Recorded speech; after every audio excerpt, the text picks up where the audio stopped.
প্রিয় বন্ধুরা, আমাদের চ্যানেলে আপনাদের স্বাগত।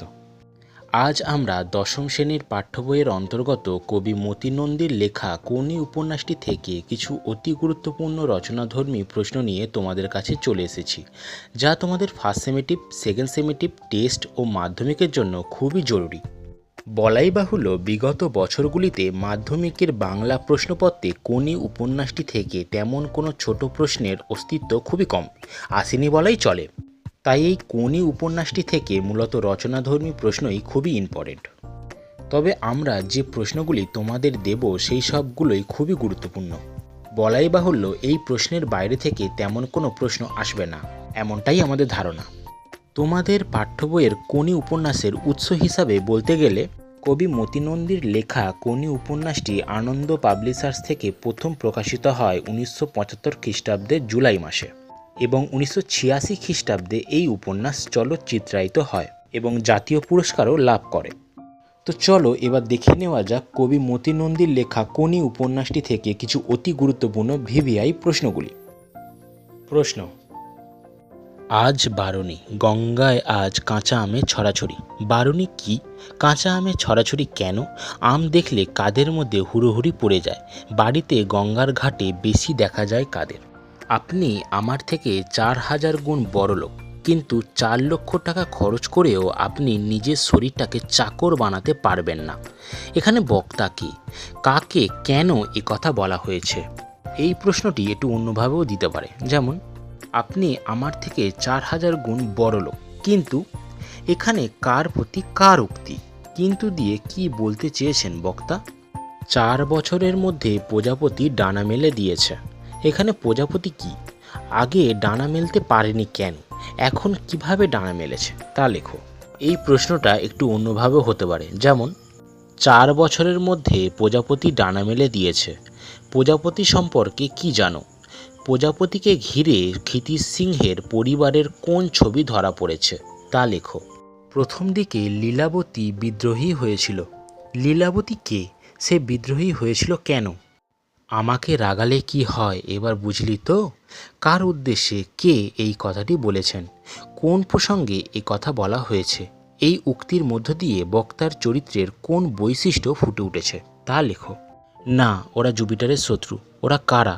ওরা কেন জুপিটারের শত্রু? প্রসঙ্গটি লেখো। আমি এবার সত্যিকারের কাজ করতে চাই, সবাইকে দেখিয়ে দেব একবার চ্যাম্পিয়ন তৈরি করব আমি। কথাটি কে কাকে বলেছেন? কখন এই কথাটি বলা হয়েছে? উক্তিটির তাৎপর্য লেখো। ক্ষিতীশ অবাক হয়ে গেল। ক্ষিতীশ কাকে দেখে অবাক হয়ে গেল, তাকে কি বলে সম্বোধন করেছেন? প্রসঙ্গ নির্দেশ করো। ক্ষিতীশের চোখ অনুসরণ করতে লাগলো শুধু একজনকেই। একজন বলতে কার কথা বলা হয়েছে? কোথাকার ঘটনার কথা বলা হয়েছে? কেন ক্ষিতীশের চোখ তাকে অনুসরণ করতে থাকে? চিৎকার, একটা হতাশায় ভেঙে পড়ল। কার চিৎকারের কথা বলা হয়েছে? সে চিৎকার করেছিল কেন? তার চিৎকারটা হতাশায় ভেঙে পড়ার কারণ কি? বুকের মধ্যে প্রচণ্ড একটা মোচড় সে অনুভব করল। চিকচিক করে উঠল চোখ দুটো।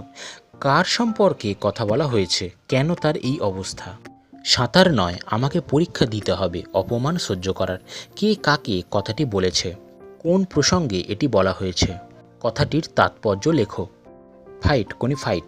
সাধারণ সাঁতারু থেকে চ্যাম্পিয়ন হয়ে উঠতে গিয়ে কোনিকে কী ধরনের ফাইট করতে হয়েছিল তার নিজের ভাষায় লেখো।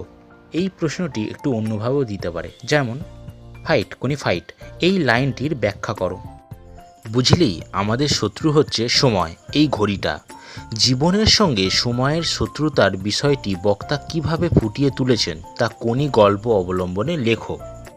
বিষ্ণুধর চমকে উঠল। বিষ্ণুধরের চমকে ওঠার কারণ কি? বিষ্ণুধরের চারিত্রিক বৈশিষ্ট্য আলোচনা করো। যন্ত্রণা আর সময় তোর অপোনেন্ট। বক্তা কাকে কখন এ কথা বলেছেন? বক্তার এরূপ মন্তব্যের কারণ কি? খিদ্দা, এবার আমরা কি খাবো? এটা কার উক্তি? এই উক্তির মাধ্যমে বক্তার জীবন সম্পর্কে যে চিত্র পাওয়া যায় তা বর্ণনা করো। এখানে বক্তার চরিত্রের অসহায়তা কিভাবে ফুটে উঠেছে? ব্যক্তিটি কিভাবে তাদের সাহায্য করেছেন তা লেখো। তোর আসল লজ্জা জলে, আসল গর্বও জলে। এখানে বক্তা কোন প্রসঙ্গে কি করেছেন? বক্তার উদ্দিষ্ট ব্যক্তিকে আর কীভাবে উৎসাহিত করেছেন তা লেখো। মন্তব্যের তাৎপর্য বিশ্লেষণ করো। এটা বুকের মধ্যে পুষে রাখুন। এখানে বক্তাকে কি পুষে রাখার কথা বলা হয়েছে এবং কেন? এমন ভাবার কারণ কি? কম্পিটিশনে পড়লে মেয়েটা তো আমার পা ধোয়া জল খাবে। এখানে বক্তাকে কোন প্রসঙ্গে কেন বক্তা এই কথা বলেছে? এখানে বক্তার কোন দিকটি প্রকাশিত হয়েছে? ওটাই তো আমি রে, যন্ত্রণাটাই তো আমি। বক্তাকে উক্তিটির তাৎপর্য বিশ্লেষণ করো। সাঁতারু অনেক বড় সেনাপতির থেকে। উক্তিটির কার? তার এরূপ উক্তির তাৎপর্য বিশ্লেষণ করো। ক্ষিতীশ কথাটি বলে মনে মনে ব্যথিত হলো। ক্ষিতীশ কাকে কি কথা বলেছিল? তার ব্যথিত হওয়ার কারণ কি? গাছে উঠে গেছি, মই কেড়ে নিলে নামতে পারবো না বাবা। কে কাকে কথা বলেছে? কোন প্রসঙ্গে এই কথা বলেছে? তার এরূপ বলার কারণ কি? মন্তব্যটির তাৎপর্য লেখো। মানুষের ক্ষমতার সীমা নেই রে, ওরা পাগলা, বলছে বলুক। এখানে বক্তাকে খিদ্দার এই বক্তব্য কনির জীবনের ক্ষেত্রে কতখানি সত্য হয়ে উঠেছিল তা আলোচনা করো। তোমার এই গঙ্গা থেকে কুড়ানো মেয়েটি কেমন টাইম করছে? এখানে বক্তাকে সে কিসের টাইম জানতে চেয়েছে? এ কথা বলার কারণ কি? ঘুমের মধ্যেই কনির মুখ উজ্জ্বল হয়ে উঠল। কনি কোথায় ঘুমিয়ে পড়েছিল? কি কারণে ঘুমের মধ্যে কনির মুখ উজ্জ্বল হয়ে উঠেছিল? জোচ্চুরি করে আমাকে বসিয়ে রেখে এখন ঠেকায় পড়ে এসেছে আমার কাছে। কনির এই অভিমানের কারণ কি? এর পরবর্তী ঘটনা সংক্ষেপে বর্ণনা করো। ক্ষিতীশ সিংহ কনিকে সাঁতারে চ্যাম্পিয়ন করানোর জন্য যে কঠোর অনুশীলনের ব্যবস্থা করেছিল তার পরিচয় দাও। কনি উপন্যাসের কাহিনী অবলম্বনে স্বামীর যোগ্য সহধর্মিণী রূপে লীলাবতীর পরিচয় দাও। কনি উপন্যাসের কয়েকটি চরিত্র বর্ণনা করো, যেমন প্রণবেন্দু, ক্ষিতীশ সিংহ, হিয়ামিত্র, বিষ্ণুচরণ ও কনি। অবশেষে কনি বাংলার সাঁতার দলে জায়গা পেল। কনি কিভাবে বাংলার সাঁতার দলে জায়গা পেল তা সংক্ষেপে আলোচনা করো। কনি কিভাবে মাদ্রাজ যাওয়ার মনোনয়ন পেয়েছিল তা লেখো। খিদ্দা কিভাবে কনির জীবনে প্রেরণা হিসাবে কাজ করেছিল সে সম্পর্কে আলোচনা করো। এই প্রশ্নটা একটু অন্যভাবেও দিতে পারে, যেমন কনির জীবনে খিদ্দার অবদান আলোচনা করো। কনির পারিবারিক জীবনের পরিচয় দাও। দরিদ্র আর বঞ্চনার বিরুদ্ধে কনির যে লড়াই তা সংক্ষেপে আলোচনা করো। জুপিটার ক্লাবে ক্ষিতীশের বিরুদ্ধে আনা অভিযোগগুলি কী ছিল? এগুলির উত্তরে ক্ষিতীশ সিংহের বক্তব্য কী ছিল তা সংক্ষেপে আলোচনা করো। খাওয়ায় আমার লোভ নেই, ডায়েটিং করি। এখানে বক্তাকে তার ডায়েটিংয়ের পরিচয় দাও। ইচ্ছা থাকলেও ওকে সাঁতার শেখানোর সামর্থ্য আমার নেই। এই কথাটি কে বলেছিল তার পরিচয় সংক্ষেপে উল্লেখ করো।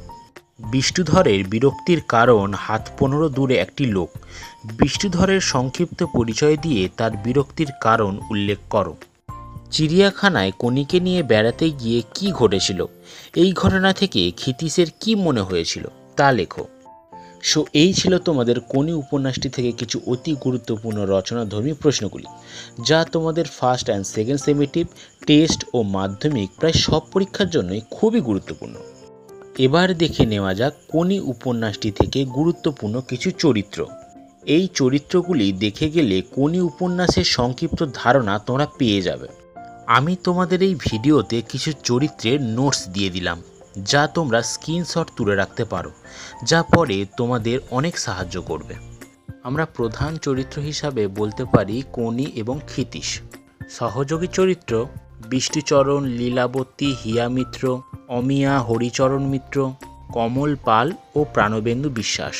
অপ্রধান চরিত্র হিসাবে আমরা বলতে পারি ভেলো, বেলা, শ্যামল, গোবিন্দ, সুহাস, রমা যোশী, কার্তিক সাহা, বধূ চাটুর্যে, ধীরেন ঘোষ, জগেশ্বর ভট্টাচার্য, প্রফুল্ল বসাক, বিনোদ ভর, নুকুল মুখুজ্জে, পনতি ভাদুরী, কনির মা, গোপাল, কান্তি, ভাদু, চণ্ডু ও হিয়ার বাবা মা। মূলত এই চরিত্রগুলোই এই উপন্যাসটিতে দেখতে পাওয়া যায়। সো কেমন লাগলো ভিডিওটি জানাতে ভুলবে না। আমাদের চ্যানেলে নতুন হয়ে থাকলে প্লিজ তোমরা সাবস্ক্রাইব করে নিও। আমাদের পেজটি ফলো করতে চাইলে পাশে থাকা বেল আইকনটি ক্লিক করে অল করে নাও। লাইক করে দিও ভিডিওটি, শেয়ার করে দাও বন্ধুদের। আর কোনো কিছু জানার থাকলে কমেন্ট করো।